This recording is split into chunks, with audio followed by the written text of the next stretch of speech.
Welcome, one and all, to The Late Show. I'm your host, Stephen Colbert. It is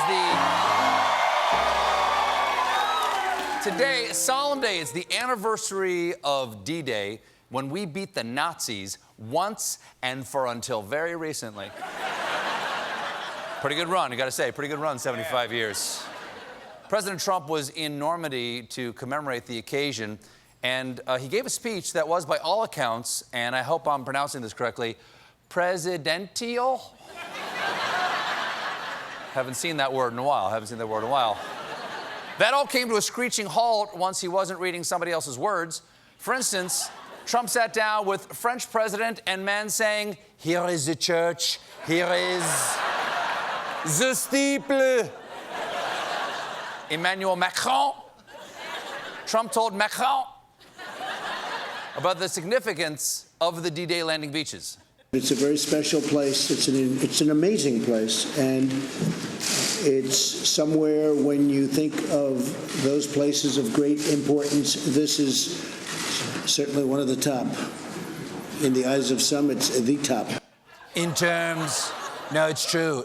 In terms of the top places of amazing importance, it's really amazing how top important it is.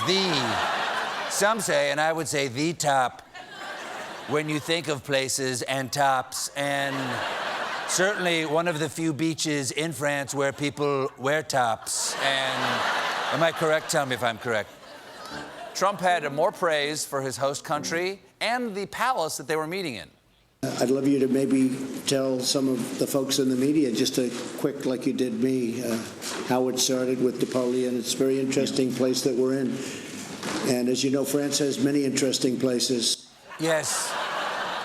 Not everyone knows that, John. France has so many interesting places. There's the Hunchback Church. There's Old Penis Tower. That's famous. There's the place where the naked ladies dance. The workers down in the croissant mines. Their famous Toast Museum. And, of course, the Academy of Tongue Kiss.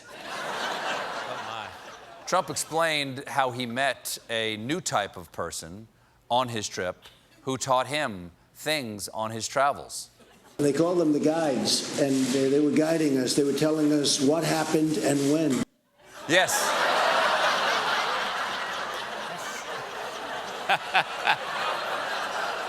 Wow.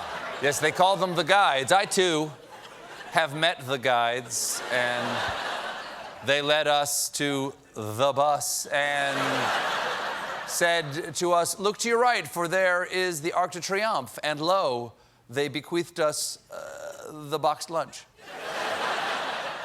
Trump was also asked about whether he would lead America to France's defense again.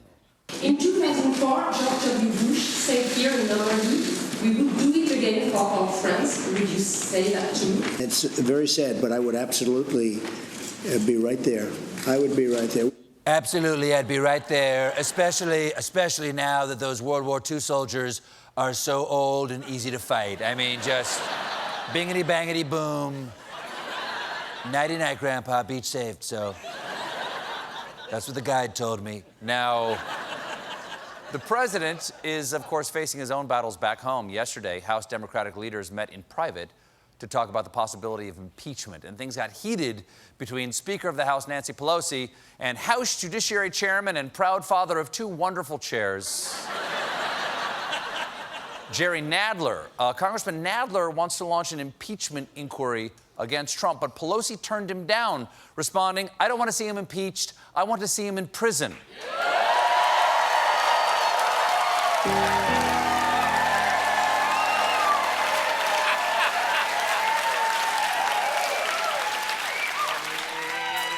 Okay, but why do we have to choose? The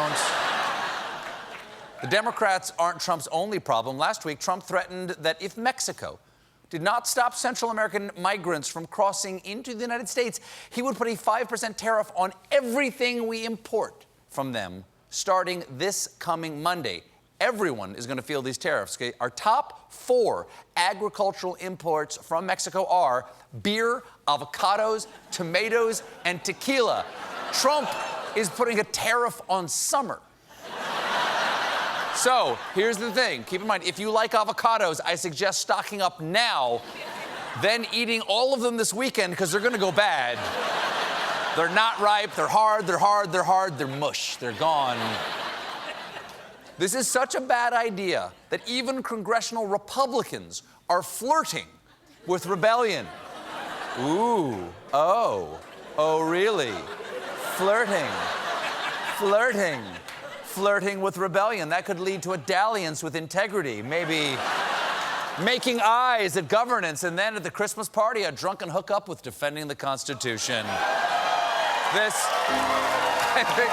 are 100%. Incredible sense. I know for a fact you are not applauding the Constitution, you are applauding drunken hookups right now. So the GOP caucus met with White House officials to learn what Trump's plan with Mexico was.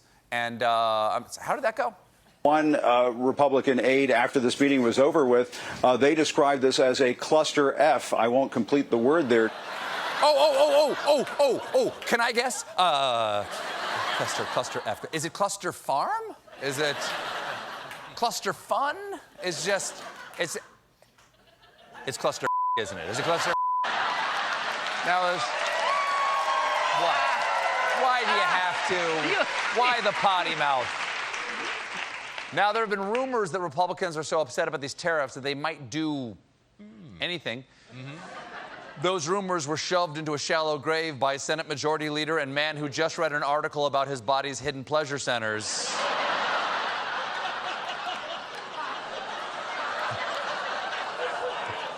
Mitch McConnell. McConnell said most of us hope that this Mexican delegation that's come up here and discussed the challenges at the border and what the Mexicans might be able to do to help us more than they have will be fruitful and that these tariffs will not kick in. Yes, he's hoping that they will get Trump not to put the tariffs on. In other words, McConnell wants the Mexicans to do the jobs American politicians won't do. And the Mexicans, here's the deal. The Mexicans, they went to the White House, right? They went to the White House and, no. Back in Europe, meanwhile, Trump took time out of his day of solemn remembrance to fire back at his congressional critics. A lot of people, senators included, they have no idea what they're talking about when it comes to tariffs. They have absolutely no idea. When you have the money, when you have the product, when you have the thing that everybody wants, you're in a position to do very well with tariffs. Yes, unlike those stupid senators, Trump understands complex economic principles like money and product and thing. Then Trump unveiled a new nickname for Nancy Pelosi. I call her Nervous Nancy. Yes, something about me having control of the nuclear arsenal just makes her skittish. I don't know what it is. Speaker Pelosi was also in Normandy to honor D-Day, and when she was asked to respond to Trump, she was 0% nervous. I don't talk about the president when I leave the country. That's my principle. But as soon as I'm flying over international waters, give me an airplane Chardonnay and the claws will come out. We got a great show for you tonight. Mindy Kaling is here. But when we return,